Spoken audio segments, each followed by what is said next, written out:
Pourquoi disons-nous que Marie est entrée au ciel en corps et en âme? Le 1er novembre 1950, le pape Pie XII, après avoir consulté les évêques du monde entier, proclama le dogme de l'Assomption de Marie. Il disait: nous affirmons, nous déclarons et nous définissons comme un dogme divinement révélé que l'Immaculée Mère de Dieu, Marie toujours vierge, après avoir achevé le cours de sa vie terrestre, a été élevée en corps et en âme à la gloire céleste. Les chrétiens d'Orient préfèrent parler de la dormition de la Vierge et les catholiques de l'Assomption de Marie. La Bible ne dit rien sur cette élévation de Marie au ciel, mais le souvenir de ce mystère est passé dans la tradition de l'Église. Il y a certains textes apocryphes, c'est-à-dire des textes non acceptés comme écriture sainte par l'Église, qui parlent déjà de l'Assomption, situant l'événement entre 3 et 50 ans après la mort et la résurrection du Christ. C'est Saint Grégoire de Tours, au VIe siècle, qui fait la première formulation théologique au sujet de l'Assomption de Marie.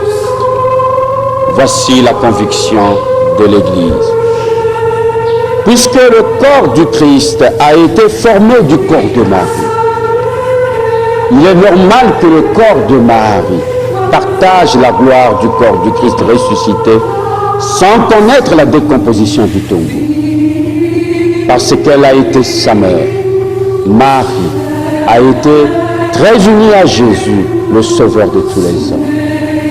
Alors, il convenait qu'après sa vie sur la terre, Marie jouisse du fruit complet de la rédemption en entrant dans la gloire du Christ ressuscité avec son âme, mais aussi avec son corps, c'est-à-dire sa personne tout entière. En Matthieu au chapitre 27, à partir du verset 50. Nous lisons qu'à la mort de Jésus, les tombeaux s'ouvrirent. Les corps de nombreux saints qui étaient morts ressuscitèrent, et sortant des tombeaux, après la résurrection, ils entrèrent dans la ville sainte et apparurent à plusieurs personnes. Ce paragraphe veut dire, en style apocalypse, en style apocalyptique, en style d'apocalypse, que la mort de Jésus marque l'arrivée du salut définitif. Le Christ ressuscité a rejoint d'une façon mystérieuse mais réelle ces multitudes historiques ou préhistoriques qui devaient l'attendre pour entrer dans la vie même de Dieu.